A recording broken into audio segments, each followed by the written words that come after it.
February is Black History Month, and it presents an opportunity. It's a chance to have true, honest, and real conversations. 4 Toledoans, an artist, an activist, a Toledo City Council member, and 2 local community leaders discuss how far the community has come, the realities of today, and the progress that lies ahead.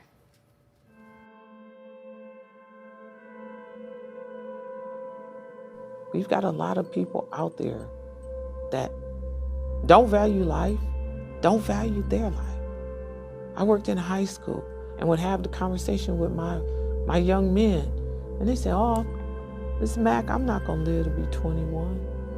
What's the purpose?" They're not even looking to make it to 21. And I've lost several students that didn't make it to 21, that didn't make it to 18. That's a sad reality. This is the norm of the young African Americans right now. For me as an African American, and I have a 24-year-old son and a 52-year-old daughter, I have had to talk with both of them as an African American. Everything isn't fair to us out there. There's still people out there that we have to deal with. It is a conversation that you have to have.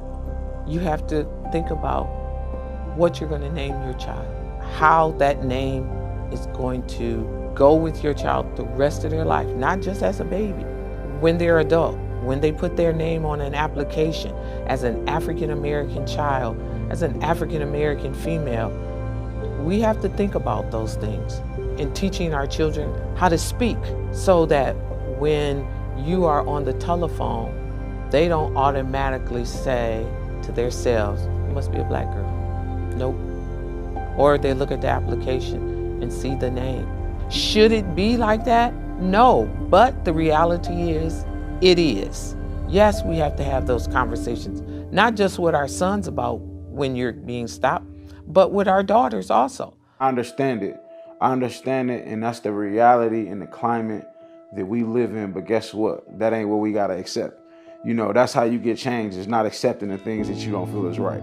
You should be able to be named whatever you want, and it shouldn't reflect your employment. It should be like this. I want to find the best employee, the hardest worker, the person with the best values. You know what I mean? A guy with the name that no one approves of has to step up and show the world it doesn't matter what my name is, it's what's in my heart. You know what I mean? And that's something us as artists, man, we just control that flow. Love everybody. You should not have to hate anyone, but we need to be still treated fairly like everyone else. And unfortunately, African Americans will still have problems with it. It's convenient to ignorantly look at people and say, pass judgment. You know what I mean? So if you want to invest in your livestock, you know, invest in yourself, meeting great people, do the experience. You know what I mean? That's just me. You know what I mean? Because I don't try to be anything different than me. You know what I'm saying? And I feel like people, for the most part, are very supportive to me. I think a lot of people are feeling powerless, hopeless, but it should not be the case. You know, people talk about the hood. I live in the hood.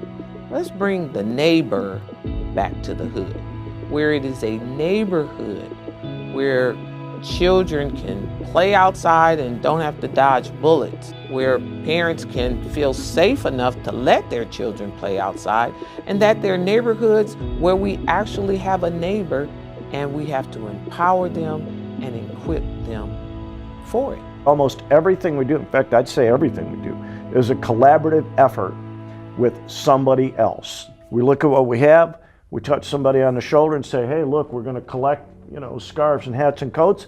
That's how this works. It's people helping people, period. When people see us doing what we do, they want to be part of that. It's just people seeing other people doing things for other people that they want to get involved. A wave and a smile, it lets the person know that you acknowledge them, that you see them. We're Buffalo soldiers. You know, deeds, not words, just doing what we do in the community because the community needs it. You do it because it has to be done, because that could be you, that is you. We're the community. You know, there's no other way to look at it. We are the community. When I went in that community, I saw beautiful people who come together to have much of nothing and make something out of it. That's what I saw. I feel like just being proud of where you from is a conversation piece that starts where, like, you know, me and you have our differences, but we both proud to be from where we from. Regardless of our different directions, this is where we are. And let's do something to make it so a generation to come or has the opportunities that we wanted. You know what I mean? It only takes a spark to get the fire going. And so these sparks in these neighborhoods will get us going to build our city that we live in. That's everybody.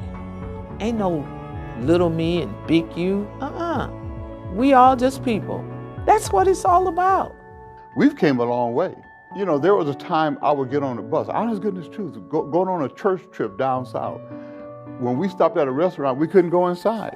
They had to bring our food out to us. That don't happen anymore. Yes, there's still some pockets of problems, but for the most part, we have gotten over that, and we need to celebrate all of those wins, as I call it, because those really are wins, and we need to then show our kids that it's up to you, man. Simple things that we can do to bring positivity to our community, to our children, and to the people that we live around.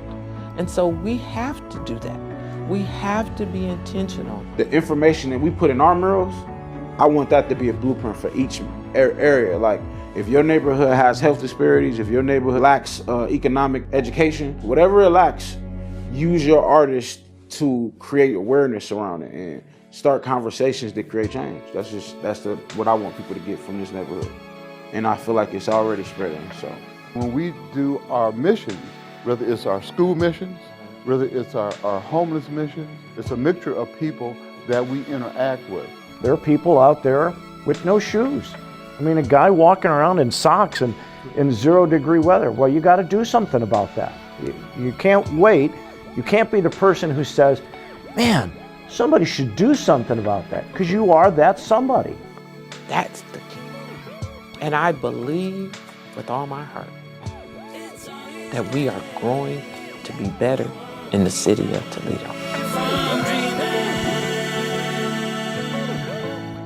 Very inspiring, and the group agrees success in the future is all about working and building the community together. And if you want